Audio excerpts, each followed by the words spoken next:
कल हम ये चिंतन कर रहे थे कि अर्जुन इस बात को जानते थे कि हमारे पक्ष में कौन है और दूसरे पक्ष में कौन है। उसके बाद भी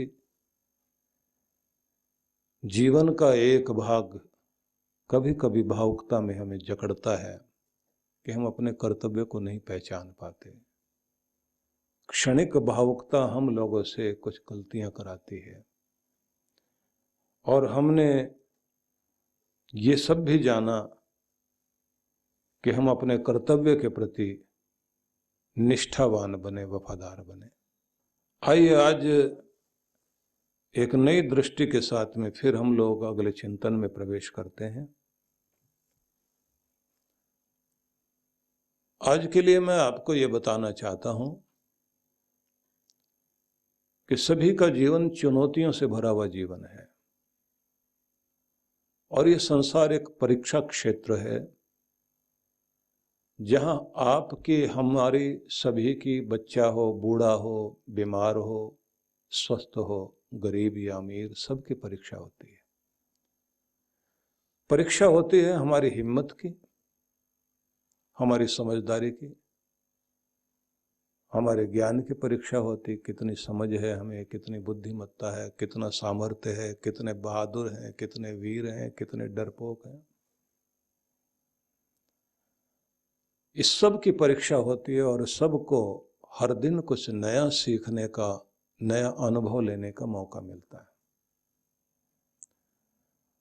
जब भी हम किसी तरह का अनुभव लेते हैं तो हमारी कोशिश होनी चाहिए कि वो खट्टे मीठे अनुभव जो हमें जीवन के होते हैं उनकी शिक्षा जीवन का अंग बने। गलत खा लेने से जो बीमारी आई थी तो दोबारा फिर उस तरह की चीज न हो कि हमें फिर वैसा दुख भोगना पड़े। हमारी किसी लापरवाही से हमें कोई बड़ा दुख मिला, उस लापरवाही के बारे में जरूर हम ये समझें कि जिंदगी लापरवाही के लिए नहीं है। हमारी प्रगति में हमारा आलस्य बाधक बना तो कब कब हम आलस्य करके, लापरवाही करके पीछे रह गए और दूसरे लोग आगे निकल गए, तो हमें उस समय इस बात को सीखना होगा कि ये आलस्य देखने में बहुत छोटी सी चीज है, लेकिन इतना छोटा नहीं है। ये बहुत बड़ी चीज है कि जो जिंदगी को छोटा बना दे। तो इसलिए चुनौतियां जीवन में हैं, परीक्षाएं हैं और परीक्षाओं से शिक्षा लेने की आवश्यकता है। जो सीखता है वो आगे बढ़ता है, जो नहीं सीखता है वो वहीं खड़ा रह जाता है। जिंदगी किसी का इंतजार नहीं करती, क्योंकि ये परीक्षा भी है, ये संघर्ष भी है और जिंदगी एक महान अवसर भी है जिसमें आपको हर दिन नए अवसर मिलते हैं ऊपर उठने के, आगे बढ़ने के। और अगर आप ऊपर उठने की कोशिश करते हैं तो ये बात ध्यान रख लीजिए कि आपको फिर एक नशा लगता है आगे बढ़ने का। और जिस दिन ये नशा लगता है आपको, अपनी अच्छाइयों को और अपने कार्यों का मजा आने लग जाता है, तब आप अपने ऊपर उठने में मजा ढूंढते हैं। सभी के पास में शरीर के अंदर अलग अलग तरह के ऐसे हार्मोन्स हैं जो आपके अंदर फील गुड कराते हैं, अच्छी फीलिंग होती है। लेकिन कमाल की बात है कि वो किसी किसी को बुरा करके मजा आता है, तो वो हार्मोन्स उसी में ताकत देगा। उसे फिर बुरा करके, दूसरों की मजाक उड़ाकर, दूसरों को गिराकर मजा आएगा। हार्मोन्स तो रिलीज होगा।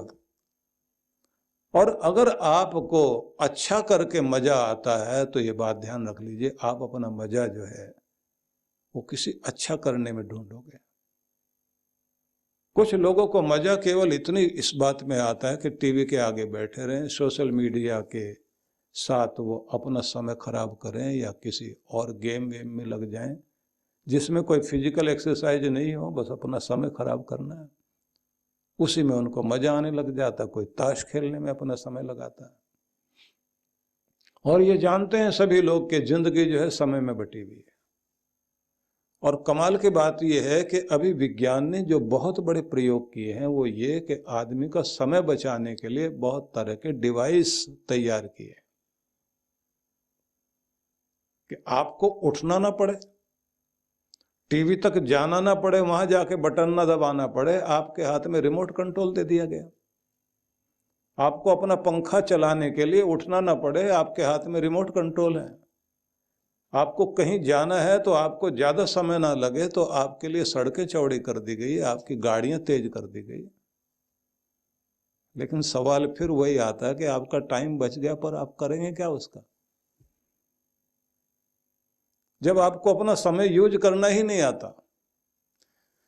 इसलिए सारी बात का एक मतलब है कि आपकी जिंदगी परीक्षा और संघर्ष और चुनौतियों से भरी हुई जिंदगी है, और आपके पास ऊर्जा भी है, आपके पास साधन भी है, लेकिन आपको यह पता नहीं कि इनका प्रयोग करना कैसे है। आपके पास अच्छी एनर्जी है, जबरदस्त एनर्जी है, लेकिन प्रयोग कहाँ करनी है। तो इसलिए आवश्यकता इस बात की पड़ती है कि प्रत्येक व्यक्ति को एक गाइड चाहिए। अर्जुन के लिए एक बड़ी बात यह थी कि उसने अपने गाइड को चुनने में बहुत अच्छी भूमिका निभाई। उसने अपने कृष्ण को ढूंढा और चुनाव किया, और कमाल की बात यह है कि कृष्ण भी ऐसे मानने वाले नहीं थे। उन्होंने भी कहा, युद्ध के लिए आए हो ना, विजय के लिए आए हो, तो एक तरफ मेरी सेना है, हथियार वाली सेना, और ऐसी जो अनुभवी सेना है, ऐसी सेना जो विजयी रही है, बड़े बड़े योद्धाओं को हराया, राजाओं को हराया, काल यवन से लड़कर जिन महान सैनिकों और योद्धाओं से जुड़ी हुई मेरी सेना है, जरासंध के सेनापतियों से जिसने बहुत अच्छे से लोहा लिया, और कंस जैसे व्यक्ति के गुप्तचरों के सामने जो सेना अनेक तरह के विद्रोह और उपद्रवों का सामना करती रही, अनेक युद्धों में जो पारंगत रही, वो सेना हथियार के साथ एक तरफ है, एक तरफ मैं हूं, और मैं जिसकी तरफ होऊंगा तो लड़ूंगा भी नहीं, हथियार भी नहीं उठाऊंगा। तो अब चुनाव तुम्हारा। तो फिर से वहीं आइए कि जिंदगी में चुनौतियां हैं, जीवन में संघर्ष है, जीवन अवसर है, जीवन में तरह तरह के आपके पास ऊर्जा भी है, जोश भी है, सब कुछ है, आपके पास टाइम भी है, आप टाइम भी बचाते हैं, साधन संपन्न है आप, लेकिन इनका करोगे क्या? इनका उपयोग तभी कर सकते हैं जब आपके पास में एक अच्छा गाइड हो जो आपको संभाल सके, आपको बुद्धि दे सके, आपको दिशा दे सके। क्योंकि आप कितना भी तेज दौड़ते हो, आपकी स्पीड महत्वपूर्ण नहीं है, आपकी दिशा महत्वपूर्ण है। तो आपको दिशा निर्देशक चाहिए, आपको किस दिशा में चलना चाहिए उसकी जरूरत है। आप गलत दिशा में तेजी से भी दौड़ रहे हो तो उसका दौड़ने का मतलब है मंजिल से तो दूर हो रहे हैं। और अगर आप सही दिशा में थोड़ा थोड़ा भी चल रहे हैं तो भी आप मंजिल के नजदीक जा रहे हैं। इसलिए ध्यान रखना, आपकी स्पीड से ज्यादा महत्वपूर्ण आपकी दिशा है कि किस दिशा में आप जा रहे हैं। और दिशा आप सही है या गलत है ये कैसे निर्धारित करोगे? तो आपको चाहिए कोई एक निर्देशक। उस चुनाव में अर्जुन महत्वपूर्ण निकला क्योंकि उसके सामने दो चीजें रख दी गई। एक तरफ युद्ध जीतने में काम आएंगे बहुत अच्छे हथियार, आधुनिकतम हथियार और अनुभवी सेना, वो एक तरफ है। एक तरफ वो है जो लड़ेंगे नहीं, बस तुम्हारा साथ देंगे। अब चुनाव तुम्हारा। तो हम सब के सामने एक तरफ तो वो साधन हैं जो इस दुनिया में सुख पहुंचाएंगे, जिनको देखकर लगता है कि हमारा अहंकार बढ़ता है, हमको लगता है ये सब मेरे पास होगा तो मैं कितना बड़ा, मेरा बल बढ़ जाएगा। तो ज्यादातर लोग उधर की तरफ ही चले जाते हैं, जिसको उपनिषद के ऋषि ने कठोपनिषद में समझाया कि जीवन के दो मार्ग हैं, एक श्रेय मार्ग है और एक प्रिय मार्ग है। एक प्रिय लगने वाला मार्ग है, एक आकर्षण वाला मार्ग है, एक अपनी तरफ खींचने वाला मार्ग है, एक बहुत रुचिकर मार्ग है जो आपको अपनी तरफ खींचता है, और एक साधारण सा दिखाई देने वाला मार्ग है, लेकिन है श्रेयकर, है तो कल्याणकर, लेकिन बहुत मजेदार नहीं लगता। अब चुनना आपको है कि कौन सा मार्ग आप चुनेंगे, लेकिन साथ में ये भी बताया कि ये जो प्रिय लगने वाला मार्ग है ये शुरू में ही अच्छा लगता है, लेकिन परिणाम बहुत भयंकर है। और जिसमें आकर्षण नहीं है, जो लगता है कि ये मैंने कौन सा रास्ता चुन लिया, लेकिन परिणाम उसका ही सुखदायी है। बुद्धिमत्ता चुनाव करने की है कि तुम क्या चुनते हो। अर्जुन ने जब दो चीजें सामने थी तो उस समय क्या कहा कि कृष्ण, मुझे न सेना चाहिए न हथियार चाहिए, मुझे मेरा गोविंद चाहिए, मुझे मेरा कृष्ण चाहिए, मुझे मेरा निर्देशक चाहिए, मेरे जीवन के रथ को दिशा देने वाला मुझे चाहिए कि मुझे चलना किधर चाहिए, जाना किधर चाहिए। और इसी का परिणाम ये हुआ कि अर्जुन के रथ को हाँकने के लिए कृष्ण बैठे, लेकिन सिर्फ रथ को ही नहीं, उनके जीवन रथ को भी हाँक रहे थे। हमारे अंदर जब गुरु की अंत प्रेरणा जागने लग जाती है, मतलब जब आपकी श्रद्धा अपने गुरु के प्रति बहुत अधिक होती है और गुरु से आपका हृदय जुड़ा रहता है, तो फिर आपको कुछ भी अच्छा करने के समय में अंत प्रेरणा जागती है, अंदर से एक आनंद की, खुशी की लहर जागती है और आप उत्साहित होकर काम करते हैं और फिर आपको अच्छा करने में मजा आने लग जाता है। और अगर आपसे कोई जोश में आकर गलती भी हो गई तो आप उस समय कान को हाथ लगाकर अपने गुरु को याद करके उस समय जो क्षमा याचना करते हैं कि मुझसे अपराध हुआ, उस समय थोड़ी देर के लिए आप दूसरों की नज़र में छोटे हो जाते हैं, लेकिन आप उस समय छोटे नहीं होते, उस समय सच में आप बड़े हो जाते हैं, क्योंकि आपने गलती मानी और सुधार लाए, आपने सुधार के दरवाजे खोल दिए। और जब आप अपने बंद कर लेते हैं दरवाजे, नहीं, किसी को पता ही नहीं लगना चाहिए कि मैंने ये गलती की है, तो वो गलती पर गलती करता जाता है, अपने को ढकने लग जाता है। और जब ढकने लग जाता है तो ये बात ध्यान रख लीजिए, सुधार की कोई गुंजाइश नहीं है, ऊपर उठने की कोई गुंजाइश नहीं है, आपके अंतःकरण पर एक मैल पड़ने लग जाती है। तो अर्जुन ने चुनाव किया कृष्ण का, और कृष्ण ने जो कहा वो शब्द ध्यान देने के हैं। उन्होंने कहा, सर्वधर्मान परित्यज्य माम एकम शरणम व्रज। अर्जुन, तू और सब छोड़, माम एकम शरणम व्रज, बस एक मेरी शरण में आ। अहम त्वा सर्व पापेभ्यो मोक्षिष्यामि मा शुचा। सभी दुखों से, बुराइयों से, पीड़ाओं से, दुविधाओं से मैं तुम्हें छुड़ा दूंगा, दुखी मत हो, चिंता मत कर। और ये बात ध्यान रख लीजिए कि किसी भी व्यक्ति की जिंदगी में चिंता ही एक ऐसी चीज है जो उसे खोखला करने के साथ साथ असफलता की तरफ लेकर जाती है। और सार्थक चिंतन ही एक ऐसी शक्ति है जो व्यक्ति को गिरने नहीं देती, ऊपर उठाती है। इसलिए सार्थक चिंतन, जिस चिंतन का कोई अर्थ निकलता हो, प्रयोजन वाला हो, मतलब वाला हो, उद्देश्य वाला हो, ऐसा चिंतन आपको सफलता की तरफ ले जाता है। तो ये कहा जाता है कि चिंता नहीं, चिंतन। जीवन में व्यथा है तो व्यवस्था पर ध्यान दो, क्योंकि अगर आपके जीवन में व्यथाएं बढ़ गई हैं तो इसका मतलब व्यवस्था में कमी है। और अगर आपकी दशा खराब हो गई है तो फिर क्या करें? दिशा पर ध्यान दो। दशा खराब हुई है दिशा के कारण, क्योंकि सही दिशा नहीं है, और व्यथा है व्यवस्था न होने के कारण, और चिंता है सही चिंतन न होने के कारण। तो क्या समझ में आया कि खुद के साथ मीटिंग करना शुरू कर दीजिए जिससे आपकी चिंताएं मिटें।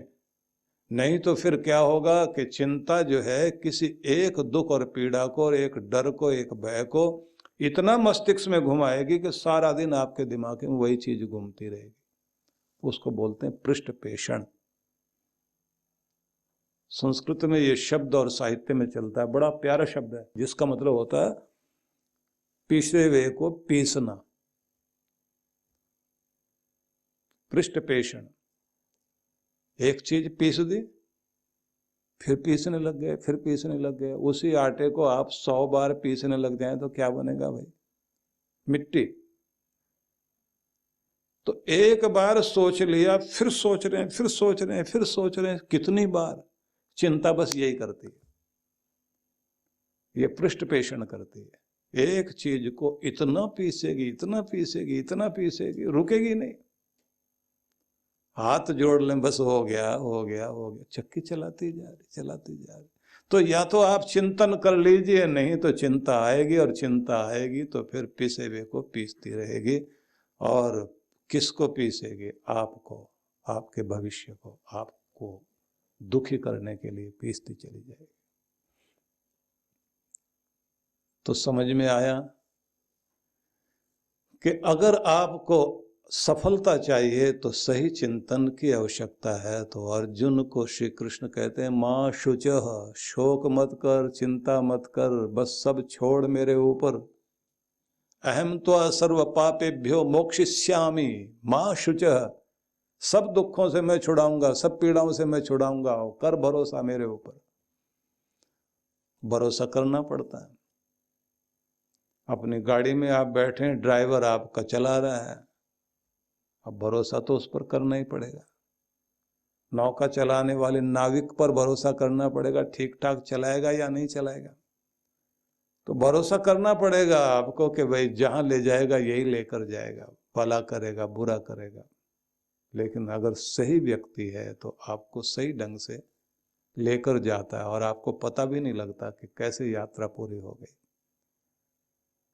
तो इसलिए चुनाव करने में बड़ा महत्वपूर्ण योगदान होता है व्यक्ति का, कि हमारा गाइड जो है वो सही होना चाहिए। तो अर्जुन ने सही चुनाव किया, और चुनाव कर दिया तो श्री कृष्ण ने क्या कहा, बस अब तुम्हें शोक करने की जरूरत नहीं है, तुम्हारी फ्लाइट उड़ाने का काम मेरा है, तुम्हारा रथ चलाने का काम मेरा है, अब मैं तुम्हें लेकर चलूंगा जहां तुम्हें जाना चाहिए। तो यहाँ ये भरोसा होना जरूरी है। देखिए विश्व विख्यात संत परम पूज्य श्री सुधांशु जी महाराज के पावन सानिध्य में गुरु पूर्णिमा महोत्सव कार्यक्रम रूपरेखा। शुक्रवार दिनांक 24 जून 2022, समय प्रातः 9:30 से दोपहर 12:30 तक। सत्संग, गुरु दर्शन, गुरु पाठ्य पूजन, सायं 5 से 7:30 तक सत्संग। कथा स्थल गणेश कला क्रीडा रंगमंच, नेहरू स्टेडियम के निकट, स्वारगेट बस स्टैंड, पुणे, महाराष्ट्र। आयोजक विश्व जागृति मिशन, पुणे मंडल। संपर्क सूत्र। देखिए गुरु पूर्णिमा महोत्सव के उपलक्ष्य में विश्व विख्यात संत परम पूज्य श्री सुधांशु जी महाराज के पावन सानिध्य में भक्ति सत्संग कार्यक्रम रूपरेखा। शनिवार दिनांक 25 जून 2022, समय सायं 4:30 से 6:30 तक। रविवार दिनांक 26 जून 2022, समय प्रातः 10 बजे से। कथा स्थल वरदान लोक आश्रम, काजूपाड़ा, घोड़बंदर रोड, ठाणे, मुंबई। आयोजक विश्व जागृति मिशन, वरदान लोक आश्रम, मुंबई। संपर्क सूत्र